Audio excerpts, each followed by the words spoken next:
Olá, meus amigos e amigas que nos acompanham em nossas aulas de Direito, em especial em Direito Penal. Antes de iniciar a nossa aula de hoje, gostaria de pedir a todos que nos acompanham que façam sua inscrição em nosso canal, nos ajudem com seus comentários para que eu possa melhorar o conteúdo da aula. Tá? Ficaria muito agradecido àqueles que assim o fizessem. Em nossa última aula, nós falamos do artigo 320 ao 322, que trata da condescendência criminosa, da advocacia administrativa e da violência arbitrária. Hoje, nesta aula, nós tentaremos falar do abandono de função previsto no 323 do CP, do exercício ilegal antecipado ou prolongado previsto no 324 do CP, da violação do sigilo funcional previsto no 325 do CP, da violação de proposta de concorrência previsto no 326 do CP e do funcionário público previsto no 327 do Código Penal. Iniciemos com o abandono de função previsto no 323 do Código Penal. Antes de falarmos do artigo, nós devemos entender que o nosso estudo ele tem um foco voltado para os crimes praticados por funcionários públicos contra a administração em geral. Portanto, todo o nosso estudo ele tem o objetivo de falar especificamente do que diz respeito ao funcionário público. O funcionário público ele deve ser um cumpridor de seus deveres, tanto que para cumprir ele deve ter uma certa assiduidade e uma dedicação na sua função.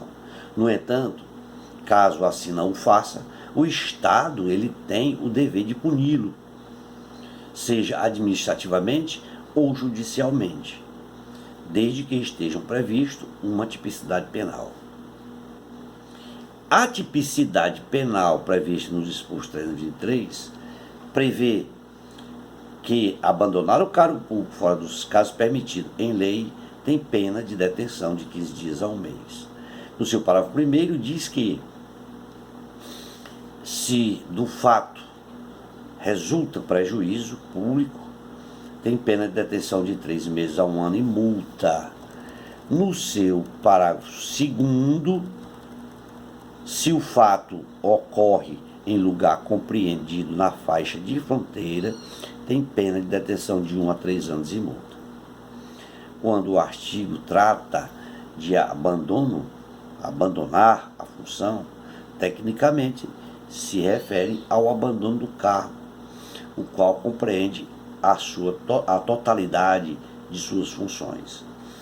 O sujeito passivo do crime é o Estado e o sujeito ativo é sempre o funcionário público, o qual se remete lá para o artigo 327, que iremos falar no final da aula. A materialidade do delito se realiza pela deserção, em que o funcionário público, pela sua própria vontade, ele não comparece mais no seu cargo, ficando deserto pelo limite de 30 dias consecutivos. O elemento subjetivo do crime é o dolo, sendo necessário que o funcionário tenha agido com o ânimos de abandonar o cargo ou que tenha assumido o risco de produzir o resultado. Não podemos esquecer que o funcionário público ele goza de certas regalias que um particular não tem, né? Como por exemplo, no caso de ação penal, certo? O crime do funcionário público ele é afiançável, conforme está previsto lá no artigo 514 do Código de Processo Penal. O prazo para a caracterização do crime de abandono e de função é de 30 dias, conforme está previsto lá no artigo 138 da Lei 8.112, que dispõe sobre o regime jurídico dos servidores públicos civis da União, das autarquias e das fundações públicas federais. O elemento normativo do tipo penal encontra-se na expressão, abre aspas, fora dos casos permitidos em lei, que é aí onde constitui o elemento normativo do tipo penal,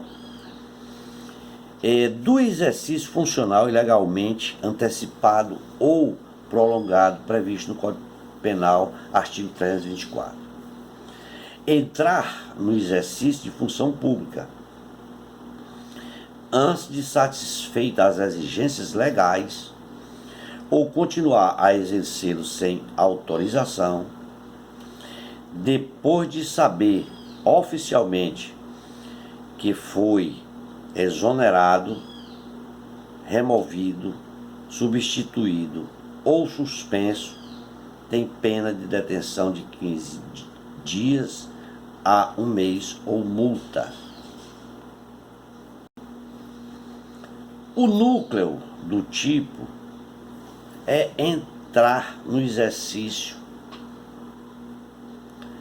das funções, o que significa desempenhar e continuar a exercê-lo, o que vem a significar prosseguir no desempenho da atividade. E o objetivo jurídico aí é a função pública. O sujeito ativo é sempre o funcionário público nomeado e que ainda não tenha tomado posse, na primeira hipótese do artigo, né? E na segunda hipótese de estar afastado ou exonerado do cargo. O sujeito passivo é o Estado. O elemento subjetivo do tipo penal é o dolo. E o elemento normativo do tipo encontra-se naquela expressão, abre aspas, sem autorização, fecha aspas, na qual indica a ilicitude da conduta praticada. O objeto material é a função pública e o objeto jurídico é a administração pública pelo princípio da moralidade. Tá? O crime se classifica como próprio, formal e de forma livre, e é um crime funcional, ilegalmente antecipado ou prolongado, onde o servidor ele aí não teve a devida paciência de aguardar o exercício da sua nomeação, e já entre a nomeação e a posse ele se antecipa, indo apressadamente assumir as funções de forma prematura. Tá? Da violação de sigilo funcional previsto no artigo 325.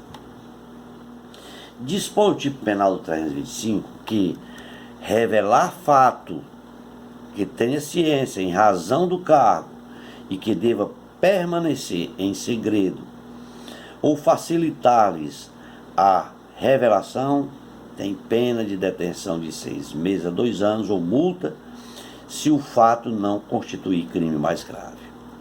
No seu parágrafo 1º, nas mesmas penas deste artigo incorre quem permite ou facilita mediante atribuição, fornecimento e empréstimo de senhas ou qualquer outra forma o acesso de pessoas não autorizadas a sistema de informações ou bancos de dados na administração pública. Inciso segundo, se utiliza indevidamente do acesso restrito, se no parágrafo segundo, o inciso segundo do parágrafo primeiro se utiliza indevidamente do acesso restrito. No seu parágrafo segundo diz, se da ação ou omissão resulta dano à administração pública ou a outrem, tem pena de reclusão de 2 a 6 anos e multa. O crime, ele é um crime subsidiário, que somente se consuma se o fato não constituir um crime mais grave. Aí, no caso do parágrafo segundo, né? O sujeito ativo, ele somente pode ser funcionário público, ainda que ele seja aposentado ou que esteja em disponibilidade. O sujeito passivo é o Estado e, secundariamente, certo, o particular, eventualmente prejudicado pela violação do segredo. A sua conduta típica, ele vem na expressão verbal revelar, que significa dizer que tá claro, descobrir, contar, e pelo verbo facilitar, o que significa tornar fácil, auxiliar, etc. Né? No primeiro caso, ocorre a revelação direta, pois o funcionário público comunica o fato a terceiros. Na segunda hipótese, da facilitação e da revelação, ocorre aí uma revelação indireta, na qual permitindo ao terceiro tomar conhecimento do fato sigiloso. A sua configuração se dá pela forma da revelação passível de dano sofrido pela administração pública, haja vista ser o segredo de interesse público, e também pelo fato de que esse sigilo ele possa decorrer de lei, de determinação judicial ou até mesmo por determinação administrativa. Tá? É um crime doloso cuja consumação ocorre com o conhecimento do segredo por terceiros, admitindo-se a tentativa, desde que a facilitação ou revelação seja oral. É um crime formal, bastando é um crime formal, bastando para a sua consumação a potencialidade, certo, do dano à administração. No artigo 1º, no parágrafo 1º do referido artigo, ele prevê a aplicação das penas previstas no caput do artigo a quem permite ou quem facilita, né? Mediante a atribuição, fornecimento, empréstimo de senha ou qualquer outro de forma a ter acesso não autorizado, né, ao sistema da administração pública, ou ainda que utilize devidamente de acesso restrito. O que nestes casos, o sujeito ativo do crime é o funcionário público, tá, responsável pelo sistema de informação ou banco de dados da administração pública. E no caso de resultar dano à administração, em decorrência das condutas típicas previstas no seu parágrafo 2º, a pena é aumentada de 2 a 6 anos, além da multa, né? O núcleo do tipo penal é o de revelar, de facilitar, e o objeto do crime é o fato de que deva permanecer em segredo. O sujeito ativo é o funcionário público, abrangendo aí o aposentado ou quem está à disponibilidade, e o sujeito passivo é o Estado, seguido aí, eventualmente, de uma pessoa prejudicada com a própria revelação. O elemento subjetivo do tipo penal é o dolo, sendo o objeto material a informação sigilosa. É um crime próprio, formal e comissivo. Da violação do sigilo de proposta de concorrência previsto no 326 do Código Penal. O artigo 326 diz que devassar o sigilo de propostas de concorrência pública ou proporcionar a terceiros o ensejo de defasado tem pena de detenção de 3 meses a 1 ano e multa. Tá. Ora, devemos observar que com o advento da Lei 8.666 de 1993, na qual ela delimita os processos licitatórios, se deu aí um imenso debate doutrinário sobre a vigência deste artigo 326. Primeiramente, pela unanimidade da doutrina, nós devemos observar que ela defende a revogação do artigo, certo? Pela Lei 8666 de 93, Lá no seu artigo 94, ele diz que defasar o sigilo de proposta apresentada em procedimento licitatório ou proporcionar a terceiros ensejo de devassá-lo tem pena de detenção de 2 a 3 anos e multa. Este artigo ele foi revogado recentemente pela Lei 14.133 de 2021, que vem a tratar das licitações e contratos administrativos. Portanto, o tipo penal em espécie, ele privilegia a violação do sigilo profissional, tendo como objeto aí a proposta de concorrência pública. Do funcionário público, artigo 327 do Código Penal. O assunto funcionário público foi muito comentado em todo o nosso estudo referente aos crimes praticados por funcionário público, previsto no capítulo 11 dos crimes contra a administração pública, em toda a sua extensão, né?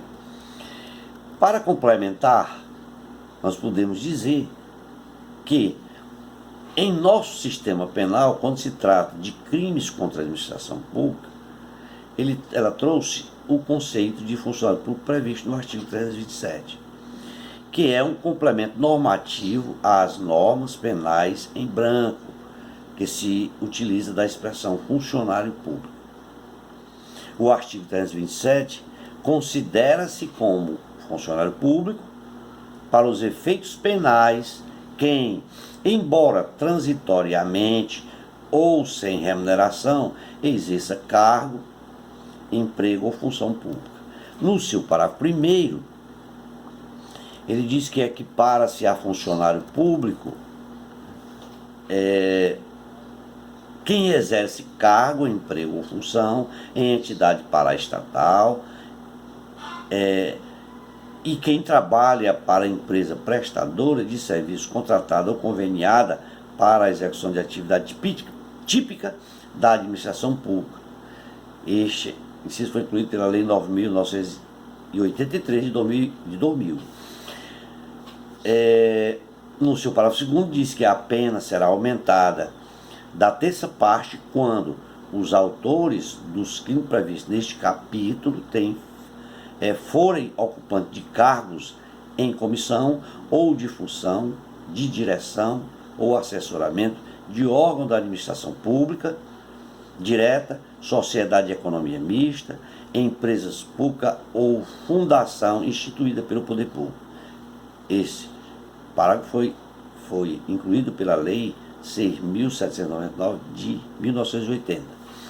O referido artigo ele tem como objetivo a de se interpretar o conceito de funcionário público para a devida aplicação dos ilícitos penais cometidos. Nós temos como funcionário público, em sentido próprio ou típico, que é aquele que exerce cargo, emprego ou função pública, ainda que transitoriamente sem remuneração. O funcionário público, em sentido impróprio ou atípico, que abrange aquele que abrange todo indivíduo que exerce cargo, emprego ou função em entidades paraestatais, empresas prestadoras de serviço, contratadas ou conveniadas. Ainda em relação ao artigo 327, no seu parágrafo 3º, ele traz aí um aumento de pena de 1/3 quando o agente ele exerce cargo ou comissão, cargo em comissão ou função de direção ou assessoramento, que seja em A, órgão de administração direta, B, empresa pública, C, sociedade de economia mista e D, fundação instituída pelo poder público. Vamos ficar por aqui, já se demanda 20 minutos de aula, e para não ficarmos cansativos, em nossa próxima aula nós iniciaremos falando dos crimes praticados por particular contra a administração em geral, previsto no capítulo 2 do título 11 do Código Penal. Forte abraço a todos e aguardamos todos vocês em nossa próxima aula. Há tempo, inscrevam em nosso canal e nos ajudem a ajudar vocês no conteúdo da aula. Obrigado e até lá. Forte abraço.